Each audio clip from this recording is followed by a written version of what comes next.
Buenas tardes, mi nombre es Lizeth Paola Ochoa Sánchez, estudiante de Sociología de la Universidad Popular del Cesar. Hoy vengo a hablarles de un tema de suma importancia y es la ruralidad en Colombia.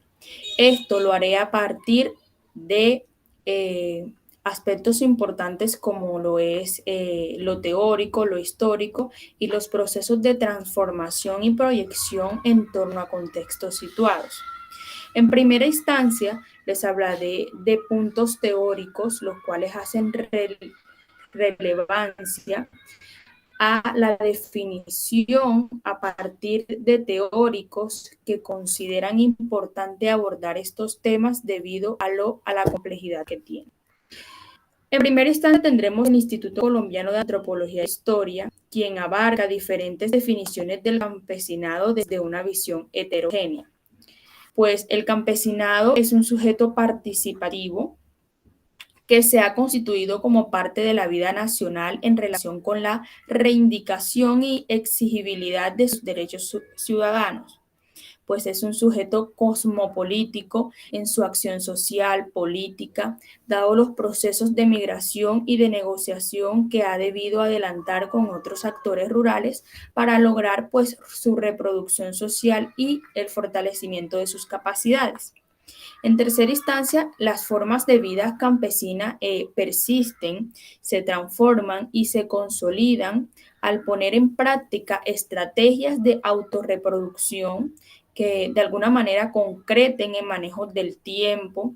celebración de festividades, formas de trabajo colectivas y la puesta en práctica de diversas formas de intercambio.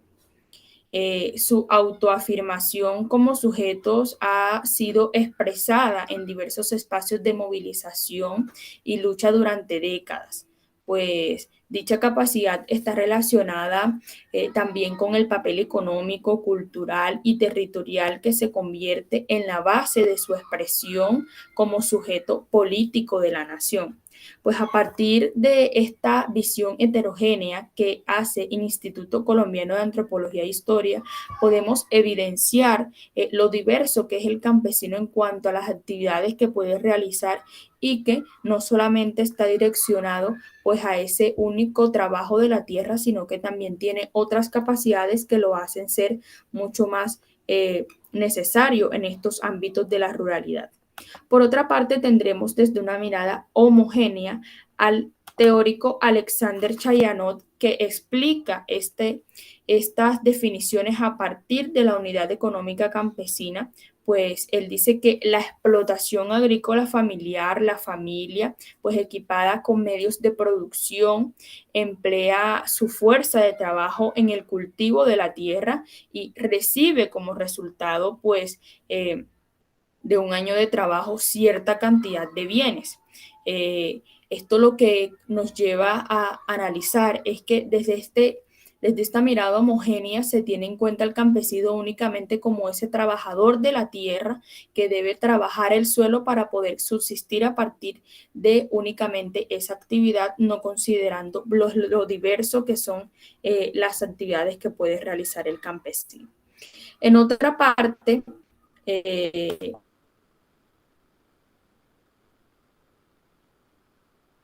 tenemos también lo que es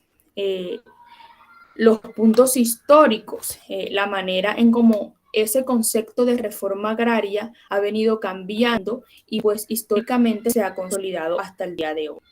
Sin lugar a dudas, el tema de reforma agraria en Colombia ha estado lleno de grandes cuestionamientos a lo largo de la historia, pues en primera instancia se logra evidenciar cambios, pero también evoluciones en cuanto al concepto de reforma agraria, pues teniendo en cuenta que en sus comienzos estuvo directamente relacionado con todo el tema de colonización por parte de los españoles. A partir de allí se fue desarrollando como estrategia para el manejo y utilización de la tierra, pero que desde entonces pues ha estado conectado con conflictos fuertemente marcados en el contexto colombiano,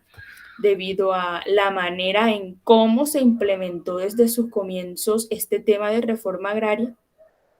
y siendo precisamente con enfrentamientos entre culturas indígenas y los españoles quienes de alguna manera le dieron cabida al mundo normativo y al uso y manejo de los territorios. El surgimiento pues de leyes y normas para regular la tenencia de tierras en el país, además de ser pues un logro a nivel institucional, resultó ser de alguna manera el comienzo de la mayoría de los conflictos que hoy pues caracterizan al país. Debido al manejo inadecuado y rescate de intereses individuales que parten pues del poder económico y social que tienen pues unas personas al ser propietario de grandes cantidades de espacios territoriales.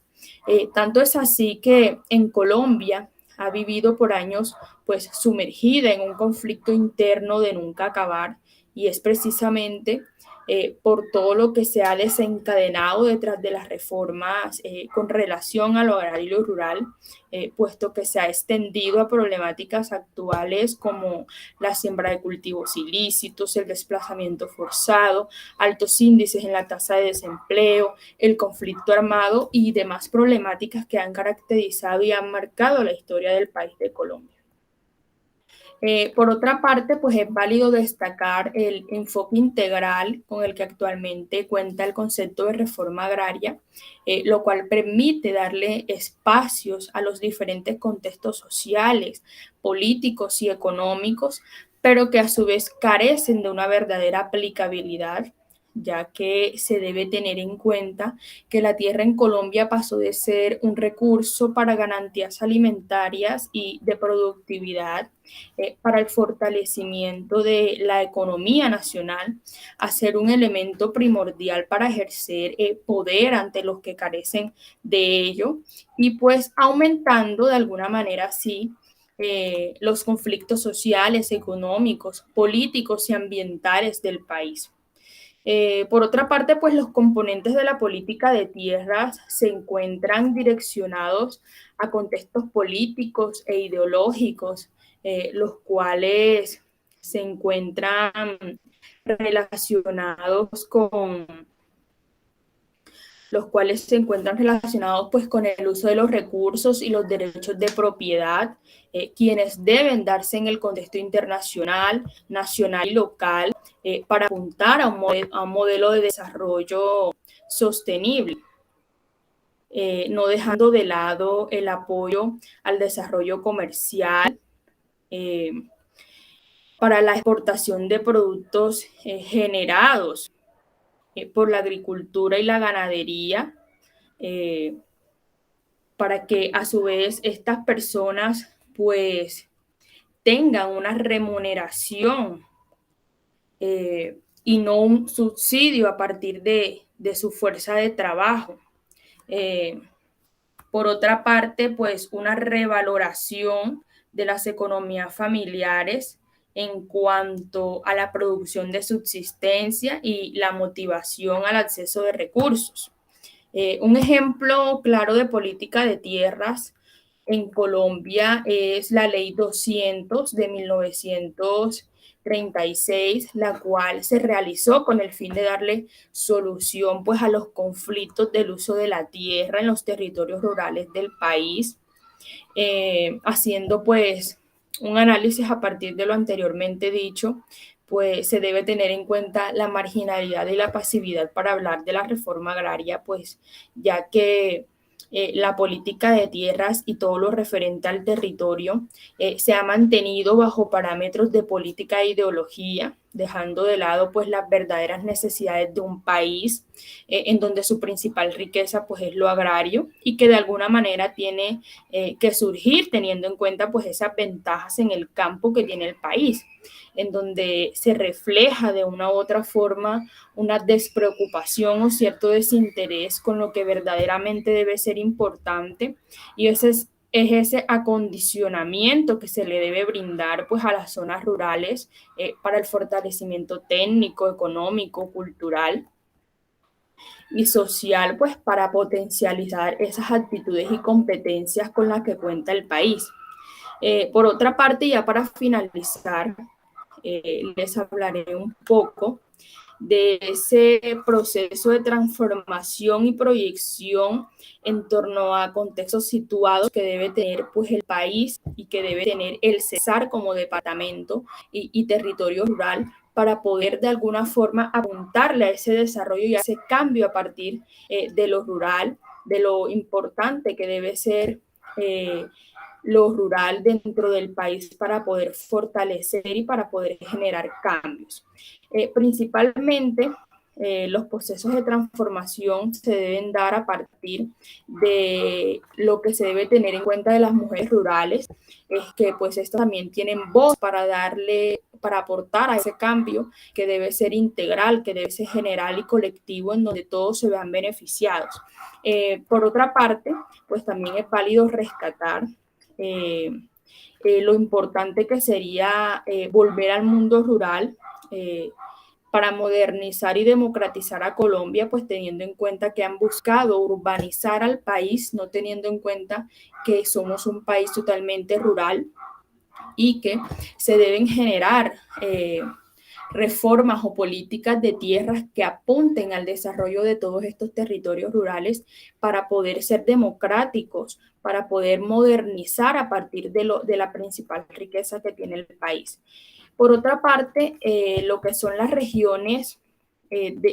colombianas, pues se caracterizan por tener de alguna manera profundas brechas de bienestar y es por eso que se le hace un llamado pues a esa mirada integral de las regiones, a que no haya una diferenciación entre una y la otra, sino que todos trabajen de la mano para poder fortalecer pues todas esas capacidades que tiene el país sin importar la ubicación geográfica donde se encuentre cualquier región o cualquier municipio de Colombia, pues a esto apuntaría pues a una mirada mucho más democrática, mucho más integradora dentro de lo que debe tener una reforma agraria que beneficie al país y a lo rural. Por otra parte, pues se debe tener muy en cuenta los pobladores rurales. Estos deben ser de alguna forma la prioridad, ya que han sido personas que han sido vulneradas, que han sido olvidadas. Eh, y se debe tener en cuenta que pues el campesino es un actor crucial en la diferenciación cultural y en esa producción de alimentos, que es lo que de alguna manera abastece al país en materia agrícola. Entonces, estas son todas las formas que hay que tener en cuenta para poder salir, para poder generar cambios desde lo municipal, desde lo local, desde lo nacional. Esto fue todo, mi intervención. Espero que haya sido de su agrado y muchas gracias.